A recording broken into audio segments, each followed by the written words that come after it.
Now, a woman who turned her situation around has inspired many South Africans. If you haven't heard of Ntombizodwa Merriam Mahlangu, we are very pleased to introduce her to you tonight. She is a former domestic worker turned graduate turned author. Her story has trended on social media, showing the power of persistence. Ntombizodwa Merriam Mahlangu joining us now. Ms. Mahlangu, thank you so much for being with us. Your book that you've written, Brightness of Diamonds Through Soil, is basically your biography and talks about your passion for education while you were a domestic worker. Just take us back. Welcome. And was it a process, or was there a moment when you decided that things had to change and you would go and get a degree? Good evening, Miss Francis, and evening to the viewers. And yes, Miss Francis, there was a time whereby I realized that, you know what, I need to study further and to make my situation better at home, and also my situation personally. I made a mistake. I fell pregnant when I was young, so I missed opportunities of studying further with the universities. So I had to work hard now to make sure that I do acquire a qualification. So I started to work as a domestic worker to raise funds for my qualification. All right, so you always saw doing domestic work as a stepping stone to where you were going?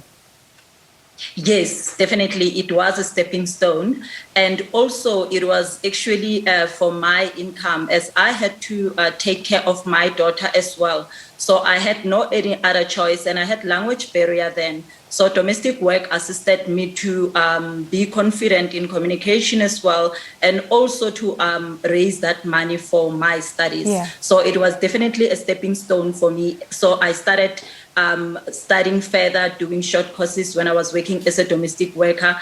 And then I got employment, and at the later stage, that's when I managed to study further with UNISA to acquire my degree. And tell us what degree you got and what you're doing now. I think you are in full-time work besides writing this book. Yes, I am. Okay, the degree is Human and Social Studies, which is Public Administration and Communication Facilitation.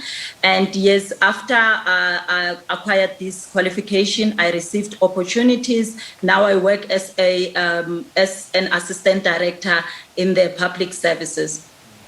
Wonderful. And how were you treated while you were working as a domestic worker? Did your employers support you? And we all know that domestic workers work very hard.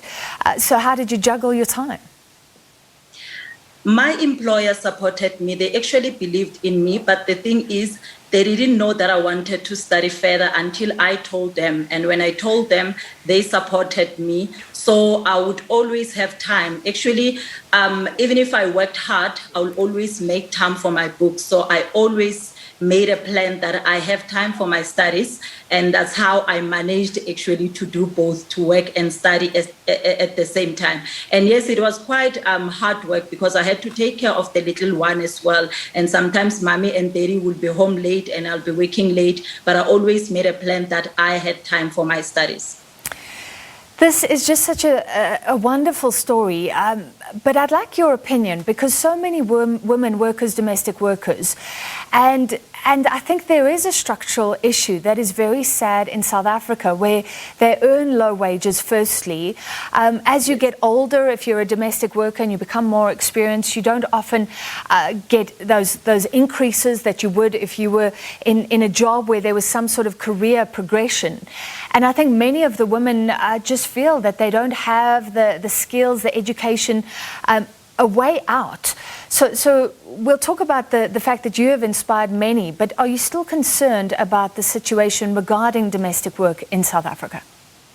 Definitely, I am concerned. And, you know, having conversation with some ladies, you know, invited to speak, I realized that when women are celebrated, it's only they talk about women in the corporate world, those who are making a change, but we hardly look back to the domestic work industry. And that's an industry that's really neglected on a lot of things. There are still domestic workers that are not registered now with the UIF. So there are a lot of things that are happening in that industry. And, you know, it's it's really sad, but I am really encouraging other domestic workers, and soon I'll be launching my foundation that will take care of domestic workers' education, strictly education, to empower them and to make them believe in themselves. Because it's not easy when you work for a family. I mean, that's a family, and sometimes some don't even have money to support you. We can't blame them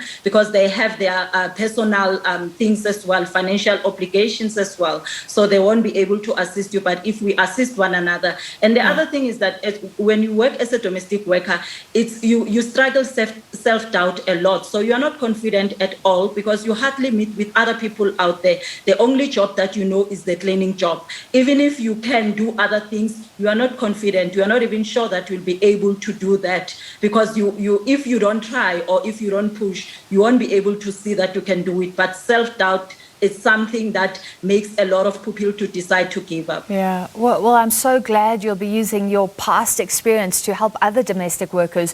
Can we end with your message to South Africans, many unemployed? You speak about having a child young, a lot of women in that situation. What is your message to people who feel stuck in their situation? You know, all I would like to say, Ms. Francis, is that we all God has a plan with our lives, and we all have gifts. The title of my book is Brightness of Diamonds Through Soil. And in this title, all I'm saying is all of us have diamonds, but for us to see our diamonds, or for other people to see our diamonds, we need to dig deeper. You know, we wouldn't know about diamonds if it weren't for miners. So if we are just sitting at the corner complaining or blaming other people, we won't survive. But once we start digging deeper, taking any opportunity, not choosing jobs, whatever opportunity that you get, you grab it and you use it to your advantage, you will succeed. God didn't make a mistake to put us in this kind of situations. If he wanted us to be born in a richer family, it would have been so. But now we have different backgrounds for a reason, and he believes in us. We need to believe in ourselves and trust in God that there will definitely be a change. But also a change should start with us. We need to be positive at all times and not allow our backgrounds to define us.